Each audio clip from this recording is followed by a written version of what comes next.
เจ้าโอ้ยใช่เกินคะแนนโอ้โห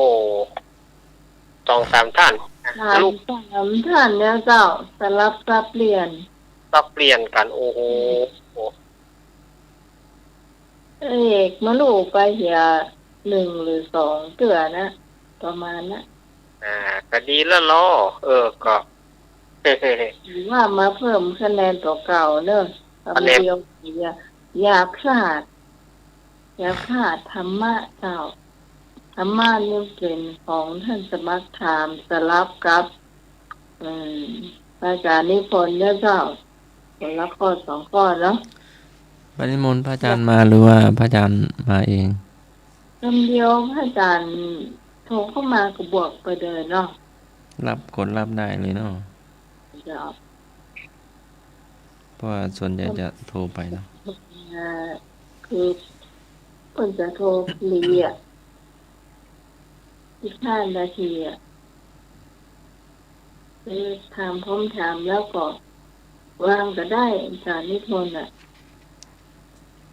จะโทรมาใหม่ได้จ้ะท่านสมัครถามก่อน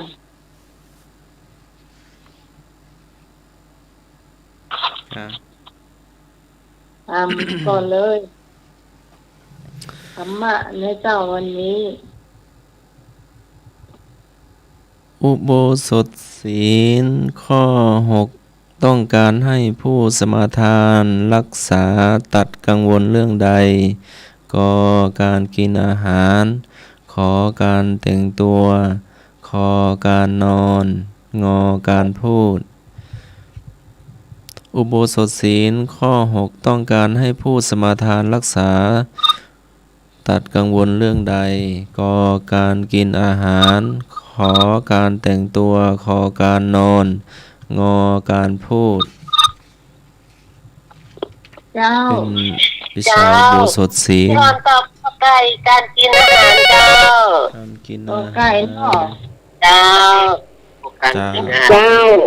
เจ้าพี่ต้องตอบกอไก่นะเจ้าพี่ต้อง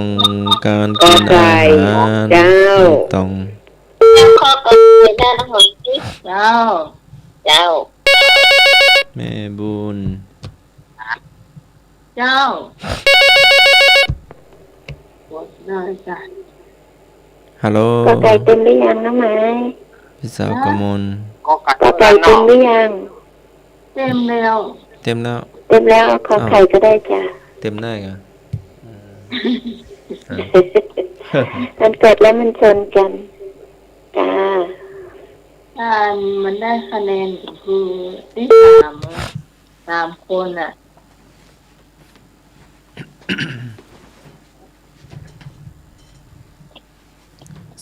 053-226-058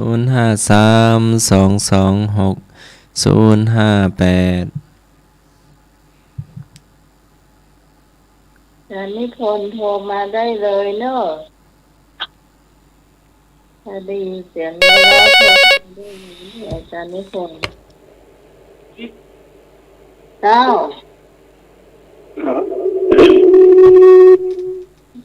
โทรหาท่านสมัครก็ค่ะจะได้บวกเข้าไปเลย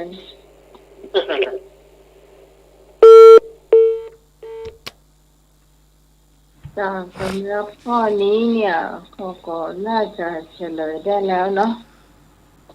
วิชาอุโบสถศีลข้อ6ต้องการให้ผู้สมาทานรักษาตัดกังวลเรื่องการกินอาหารกอไก่พี่พรเจ้าถูกพี่พรเจ้าแม่บุญเจ้า1 2 3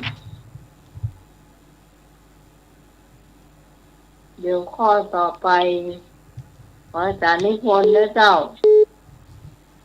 บวกเข้าไปเลย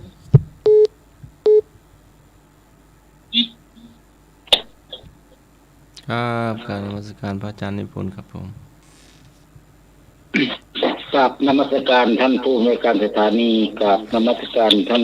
พระเถรานุเถระกับนมัสการท่านอาจารย์สมัคร ยาปิโลครับผม ครับผมการนมัสการพระอาจารย์นิพนธ์ครับ สวัสดีสามเณรอาจารย์รัก ครับผมนมัสการครับ เจริญพรโยมพิสมัย เจ้า และก็ธรรมะคลายเครียดทุกท่านเอาข้อ2ไปเลยเนาะวันนี้ไม่ต้องรอแล้ว เข้าไปเลย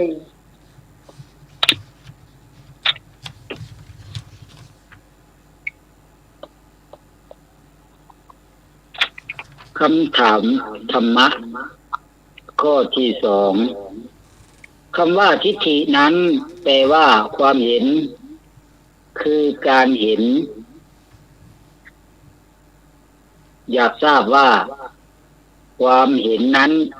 มีกี่อย่างกอไก่2อย่าง ขอไข่3อย่างคอควาย4อย่างงองู5อย่างคำว่าทิฏฐินั้นแปลว่าความเห็น อยากทราบว่า ความเห็นนั้น คือความเห็นอะไรมีกี่อย่าง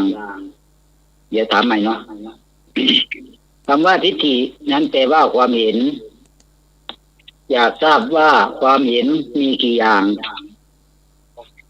กอไก่2อย่างขอไข่3อย่างคอควาย4อย่างงองู5อย่าง มาเลยมาแล้วเจ้าเจ้า เจ้าข้อกอไก่เจ้า2อย่างเจ้า เจ้าพี่พร เจ้าที่ต้องกระตอบกอไก่นะเจ้า เจ้า เจ้า ตรงกอไก่ กอไก่เนี่ยนะ เจ้า เจ้า รอสักกรรมหนึ่งเนอะในห้องที่ผมนอนเนี่ยเปิดร้อยครับรอ เจ้า ขอไปถึงแล้วเนาะ เจ้า ครับผมชื่อว่างองูขอไปเป็นเดินแล้ว เป็นอย่างเนาะ ขอบคุณพระสมัครเดินนะครับอาจารย์สมัครที่ประเทศผมตะกี้ เมื่อนอขอเพลงนี่ฮูตะขอตา เห็นว่านักของสายันน่ะ หมดนะตอนได้ฟังก่อนจะอ้อ ฟังได้ฟังค่ะ ยั่วไปที่วางให้เจ็บ มวยก็ดีดูฟังก็ดีฟัง เหมือนนั่นเอ๊ะจะได้ฟังมวยจะได้ดู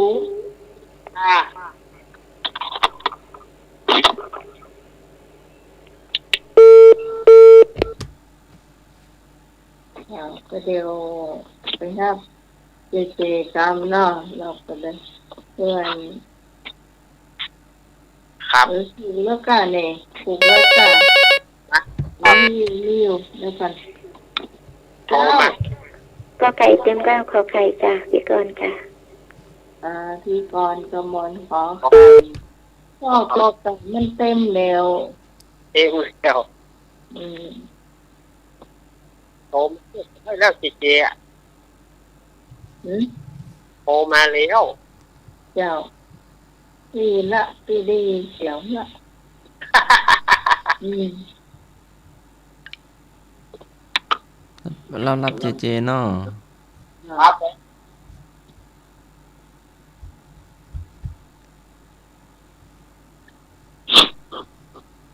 เจมีนา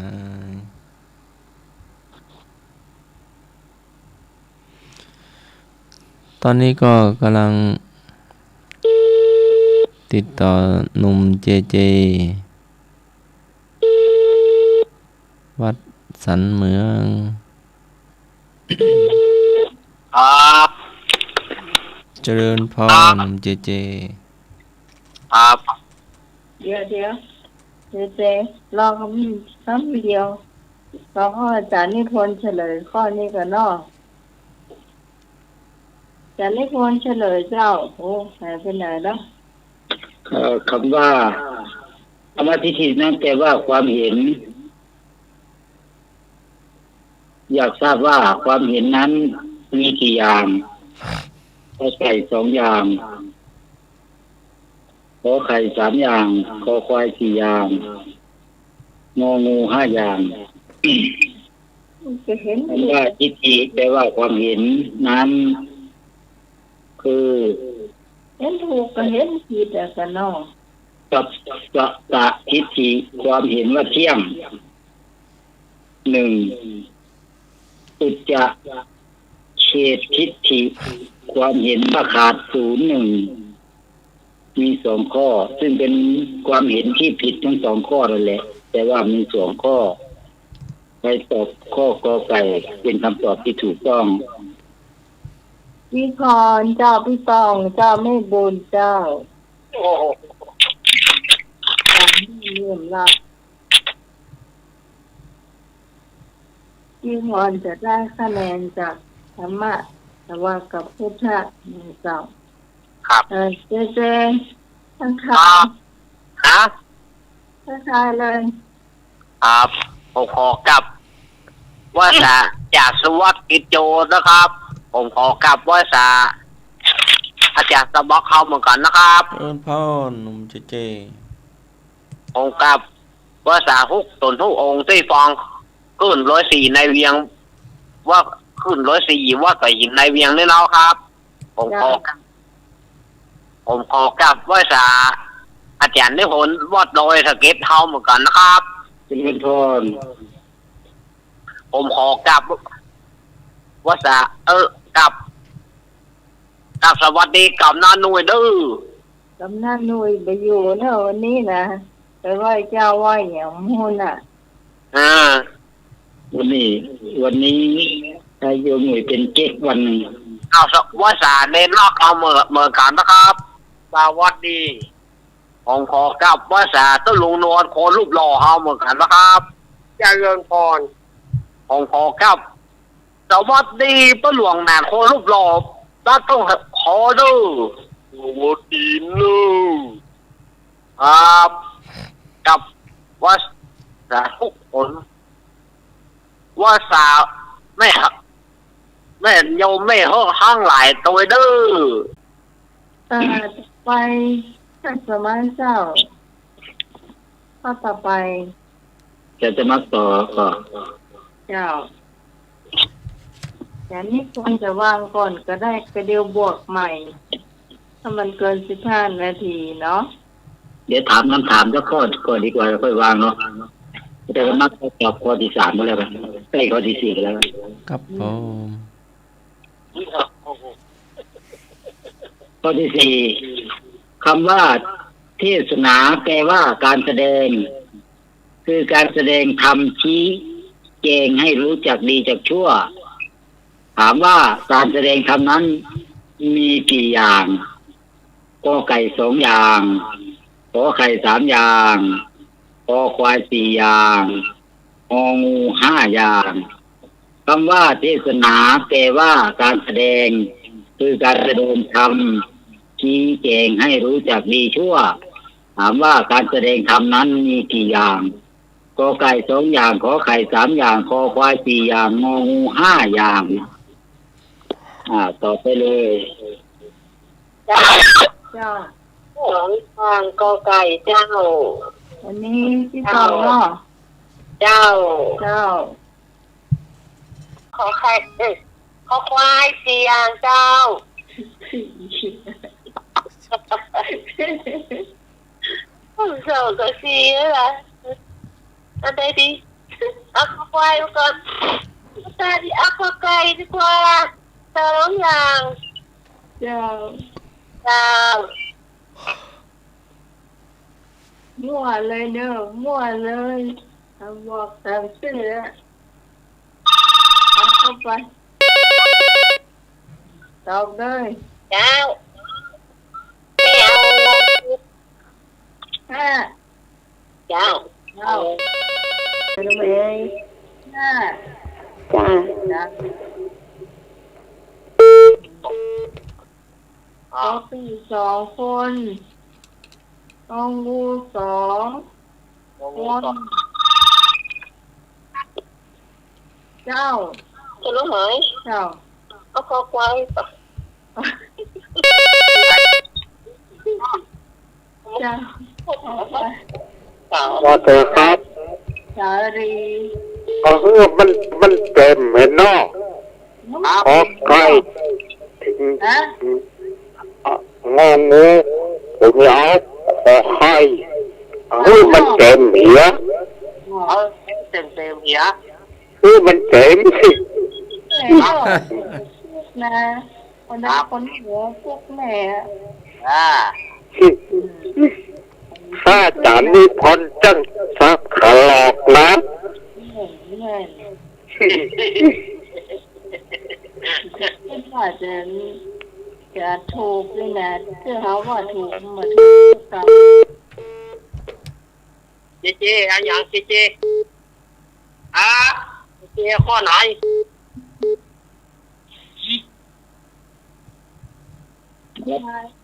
เออพี่สาวย มนึกนี่ไม่ต้องสับขาหลอกเฉยๆก็ได้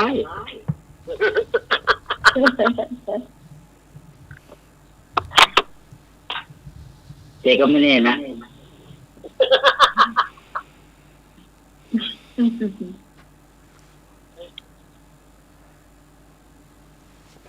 คำว่าเทศนาแปลว่าการแสดงคือการแสดงธรรมชี้แจงให้รู้จักดีชั่วถามว่าการแสดงธรรมนั้นมีกี่อย่างกอไก่2 อย่างขอไข่3 อย่างคอควาย4 อย่างงองู5 อย่าง ไอ้เจ้าตอบแหมเจอนะเจ้าไม่นอนหายไปไหนแม่บัวเขียวร้อง แม่ แม่ บัว บัวงานแล้วเจ้า แม่บัวเขียวมาแต่กี้กรรมช่วงเพลงเนี่ย แม่เจ้าตอบแล้วเจ้าฮัลโหลหน้าไมเนอร์ เจ้า เป็นจันปี๊บ ก็ไก่นะเจ้า ใช่กอไก่3แล้วเนาะสมัครทำเลย เจ้าแม่สมศรีเอาขอไข่เนอะ ฮะ แม่ แม่ ส ส ม ม ศ ศ รี รีเอาขอไข่ ยมศรีนอมาดฟาฮิน นุ่มมากเนาะ เจ้า โอ้ ขอไข่2 เจ้าแม่สมศรี ขอไข่ก็มี2ก็มี2เนี่ยก็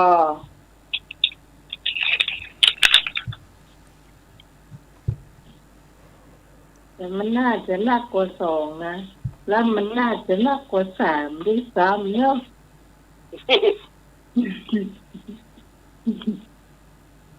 โอ้โหนะเอาก็บางทีในห้องก็เจ้าวันเฮ้นะมันก็มีแต่หัวแบบแต่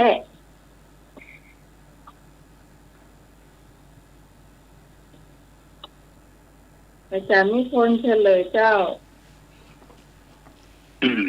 คำว่าเทศนาแปลว่าการแสดงคือการแสดงธรรมชี้แจงให้รู้จักดีชั่วถามว่าการแสดงธรรมนั้นมีกี่อย่างกอไก่2 อย่างขอไข่3 อย่างคอควาย4 อย่างงองู5 อย่างคำว่าเทศนาก็คือข้อ 1บุคลาธิฐานมีบุคคลเป็นที่ตั้งข้อที่ 2ธรรมาธิฐานมีธรรมเป็นที่ตั้งมี2 ข้อกอไก่เป็นข้อตอบที่ถูกต้องขอไข่ขอควายงองูผิดหมด ก็ใกล้ให้ตอบห้อง ที่มีฝ่ายสามท่านน่ะที่มาเรียงกับตะกี้น่ะ พี่พรก่อน แม่น ยังพรรู้สึกว่าจะตอบข้อขอไข่หรือไง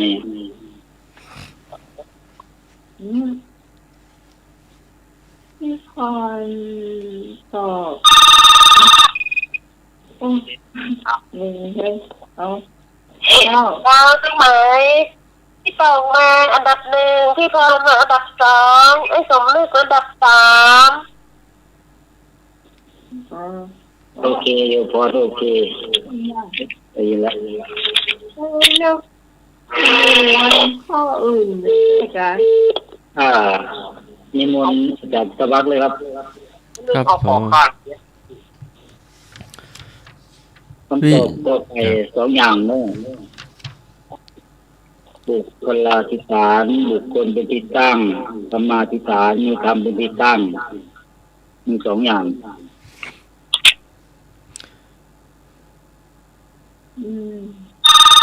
มันแรกลำไปเราเลยจำไม่ได้ใครเป็นใครเจ้า แค่อย่างที่สามเลยเจ้า โอ้เลย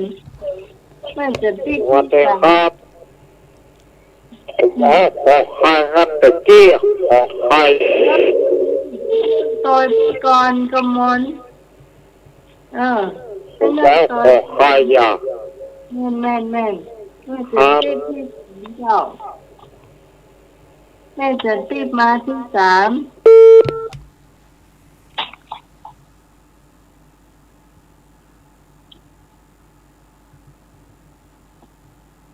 นอกนั้นก็บรรทุกเนาะข้อต่อไปการสมัครเจ้า วิชาอุโบสถศีลถามว่าการสมาทานรักษาอุโบสถศีลจะได้รับผลมากหรือน้อยขึ้นอยู่กับอะไรก็การกระทำขอบุญบารมี ขอโชควาสนา งอชะตากรรม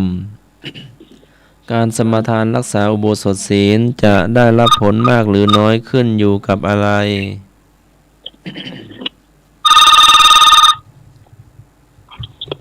เจ้า เจ้ารู้ไหมพี่พรตอบกอไก่การกระทำเจ้า หนึ่งละการกระท เจ้าข้อกอไก่นะเจ้าพี่สองนะเจ้า ที่ต้องขอไก่การกระท ไหนกอไก่ ำสองสายสามหน้าไม้ กอไก่ ำ ไปไก่เนาะ ฮะการกระท กอไก่เนาะ แม่อย่าง สาลี ที่สาวอาลีสายต่อมาเด้อ ำพี่กรนะคะขอไข่จ้ะ พี่กรณ์กมลขอไข่บุญบารมี จ้ะ ได้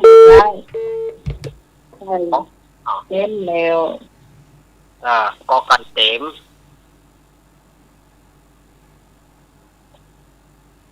เต็มนี่กี่ท่าน สาม สาม อืม อ่า โอ้ตัวเป็นปุกเหมือนแต่ก่อนแล้วเนาะ คะแนน ไม่เอาคอควายเนอะ แต่ก่อนตัวกันเป็นปุกเนาะ เจ้า ของมา ขอความไม่บุญ โชควาสนาแม่บุญ เนี่ยบูน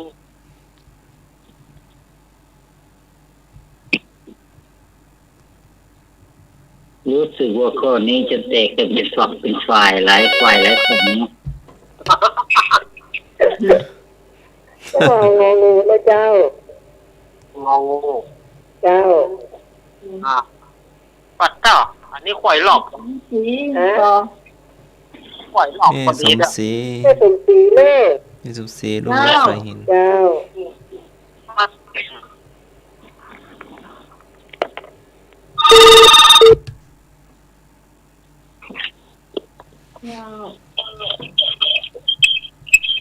เจ้าแม่จะติดก่อน งองูเจ้า เอางูเนาะ เจ้า ได้นะไม่กันติดงูเต็มอ่ะ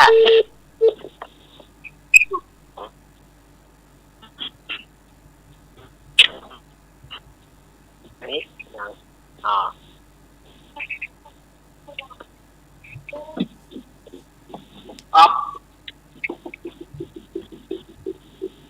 เน็ตโอ้ยว่าเน้นดอกนี่ไอ้เนี่ยดอกนี่อย่างเนาะคน มันไม่รู้ตัวยังบอกฟัง เปิดไปผู้ฟังนี่เหรอ ได้เวลาแล้วเนาะ ครับ การสมาทานรักษาอุโบสถศีลจะได้รับผลมากหรือน้อยขึ้นอยู่กับการกระทำข้อกอไก่ถูก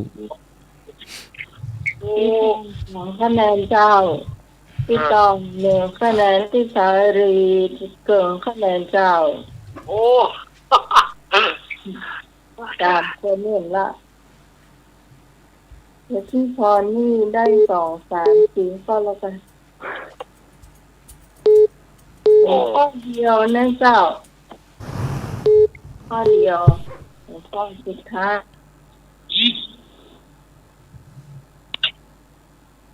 ข้อสุดท้ายนะเจ้า คนท่าแล้วครับ เจ้า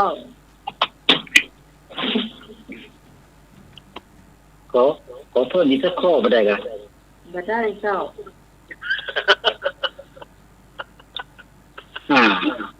ข้อนี้ข้อที่อะไรดีข้อที่5ใช่ไหม ท้ายอ่ะข้อจานี่คนข้อสุดท้ายอ่ะ ใช่ข้อที่5เนาะปาฏิหาริย์3นั้น มีข้อใดเป็นอัศจรรย์ที่สุดปาฏิหาริย์3นั้น มีข้อใดเป็นอัศจรรย์ที่สุดกอไก่อิทธิปาฏิหาริย์ขอไข่อาเทศนาปาฏิหาริย์คอควายอานุสาจะมีปาฏิหาริย์งองูถูกทุกข้อคือเท่ากันหมดปาฏิหาริย์3นั้นมีข้อใดเป็นอัศจรรย์ที่สุดกอไก่ปาฏิหาริย์ขอไข่อาเทศนาปาฏิหาริย์คอควายอนุสาสนีปาฏิหาริย์งองูถูกทั้ง3ข้อคือเท่ากันหมด เจ้า ว้าวโปโลเจ้าและสันติเจ้า โอ้เนาะมองมันเนาะ เอาเข็มกระลัดหลวงอ่ะ ที่ฟังก็ เอาเจ้าเอาข้อเข็มกระลัดหลวงน่ะ เก็บครับ กองงองู แม่จะตีมาก่อนงองูต้องของงองูเจ้า1เจ้า ที่ข้อนักกอไก่อิทธิปาฏิหาริย์ดีกว่าเจ้า เจ้า สำคัญที่สุด เจ้า เอามาเถอะมาเถอะมาเถ เจ้า อะมา ทำไมพี่เคยเอากอไก่นะเจ้า เจ้า2ท่านแล้วเจ้างูมี2ตัวมี2เจ้า เอากอไก่เป็นขวาดเลย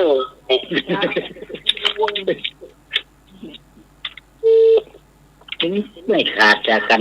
เลยเนาะ3คนนี้เนาะ แล้วเอางูมี2 งงมี2 เหลือขอไข่กับขอไก่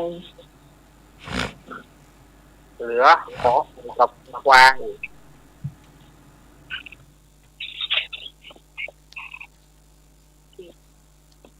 ปาฏิหาริย์3นั้นมีข้อใดเป็นอัศจรรย์ที่สุดกอไก่อิทธิปาฏิหาริย์คือมีฤทธิ์เป็นอัศจรรย์ขอไข่อาเทศนาปาฏิหาริย์คือดับใจเป็นอัศจรรย์คอควายอนุสาจะมีปาฏิหาริย์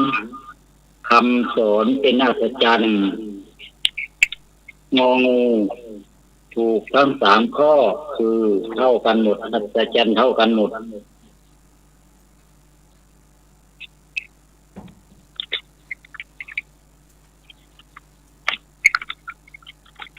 จะน่าสนใจมากเลยนะเจ้า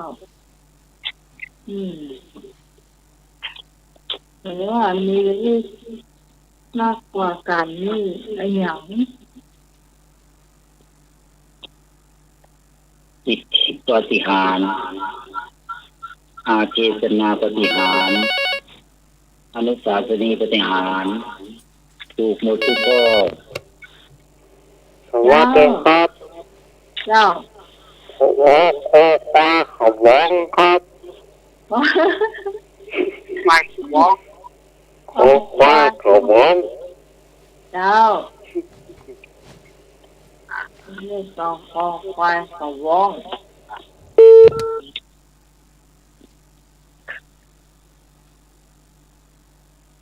เจ้าห้องหยัง เจ๊ข้อหยัง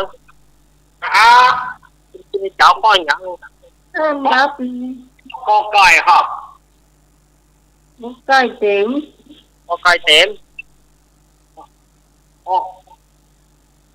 ข้องูครับ งูได้อยู่งูประเดี๋ยวนี้เต็มแล้วเนอะ เต็มละ ดูในก็คิดดูว่า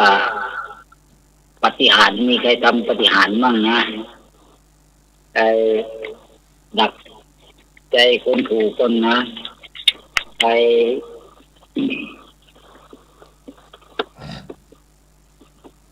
มีคำสอนบ้างนะคิดปาฏิหาริย์ดักใจคำสอนน่ะมันจะมีข้อไหนหรือว่าจะถูกคน3 ข้อก็ไม่รู้นะแต่มันก็มีข้อถูกข้อนึงละที่แน่ๆ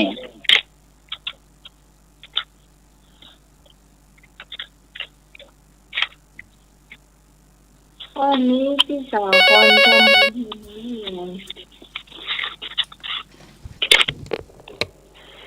เจ้า มันเหลือข้อหนึ่งไม่เต็มพี่ก่อนเอาขอไข่นะจ๊ะน้องไม้ จ้า จ้า